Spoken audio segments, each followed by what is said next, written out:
Hello everyone and welcome back to my channel. Today I'm very excited because I'm going to be sharing my flan recipe, and for this we're going to need 5 eggs. We're going to need 1 can of evaporated milk, 1 can of sweetened condensed milk, some pure vanilla, and also 1/2 cup of sugar, a square pan and a round pan. Our first step is going to be preparing the caramel sauce, and I'm going to add the 1/2 cup of sugar to my hot pot. And make sure that this is spread evenly, because we want to make sure that all the sugar gets melted completely all the way and we don't have any lumps. So after 5 minutes, this is what it should be looking like. It looks like the texture of caramel sauce, but a little bit more watery. So you want to handle this with care because it does get really hot. And then also I like to use a wooden spoon because it is heat resistant and you're not going to have anything burning, or you're not going to burn your hands. So you want to be very careful with this. This is going to be the base, so we're going to be pouring this into our glass pan.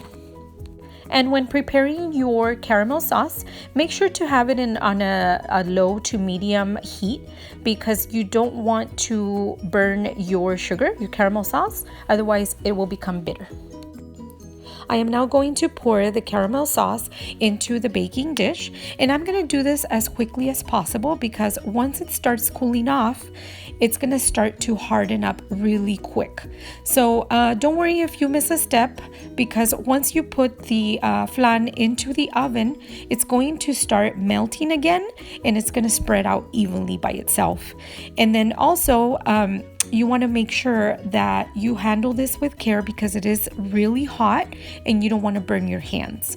And that's the reason why I don't touch the dish. Once I pour in the sugar, I leave it, I just set it aside.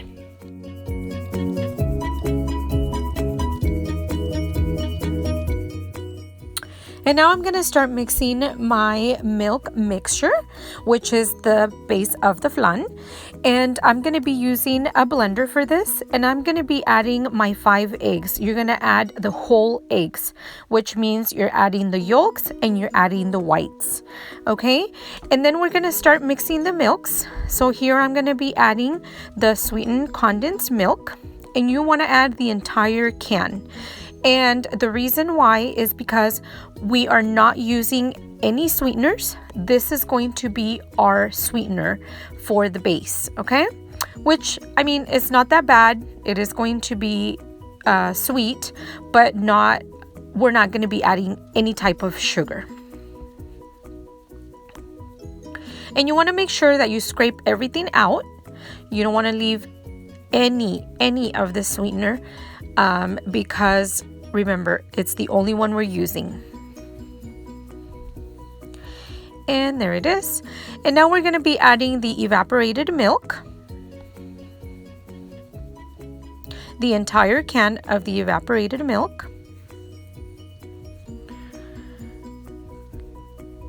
And I'm also going to be using 1 teaspoon of vanilla extract. You don't want to use more than a teaspoon because it will get bitter, and you don't want to have a bitter tasting flan. Once you have all your ingredients, you're going to be mixing it, blending it for about 2 minutes. You really don't need a lot of blending because it's milk and eggs. So after 2 minutes, now we are going to get ready to pour it into our baking dish. And you're going to be pouring the entire mixture. This is about a 9-inch round pan baking dish, and I'm using the glass, but if you don't have a glass dish, that is fine. You can also use any type of baking dish. So it could be ceramic, it could be the other type of baking dish where you bake your cakes. And now we're going to be putting this into our squared pan because we are going to do a water bath. I am going to use a piece of aluminum foil, and I'm going to cover the top of the baking dish And make sure that you just kind of like fold the edges so the water doesn't get into your flan. You are not going to be adding the water all the way to the top, but you just want to ensure that it doesn't happen. And then I filled up my blender with water, and it doesn't matter if it's cold or hot. It's still going to go into the oven. It's going to heat up. So you just want to pour it and make sure that it doesn't overflow. All we need is a little bit of water because all that heat is going to be baking evenly. Then with a paring knife, I'm going to be poking 4 holes. Okay, and then after this, we are ready to bake it. We are going to bake it for 1 hour. My flan is now ready to be transferred to a dish after cooling it overnight. I left mine in the fridge for overnight. You don't have to do the overnight. You can do it in a few hours, but I prefer to do it that way. And now I'm going to be transferring it to my dish. I'm going to be separating the flan. Now that it's hardened, I grab a spatula and I separate all the edges of the flan.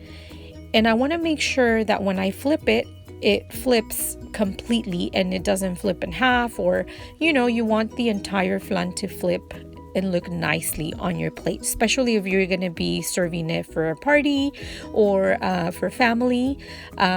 This is a really good dessert. So now I'm shaking the dish, and I'm going to make sure that it's all loosened up. And then once it's loosened up, then we are ready to flip it. And the way that I flip it is that I grab my dish and then I place it on top. I grab the handles of the baking dish and then I just turn it around by grabbing both. And then you can see that it's nicely flipped. You are going to have all that caramel sauce on the top. And now look at that beautiful brown orange color. This looks so delicious. And now we're going to be ready to cut it. I guarantee you guys, this is a really good recipe. It's an original flan recipe, and I hope everyone enjoys it. Please make sure to subscribe, to like, to turn on the notification bell for all my recipes. And I hope you guys enjoy this recipe. Thank you so much, guys, for watching, and I will see you on my next video. Goodbye.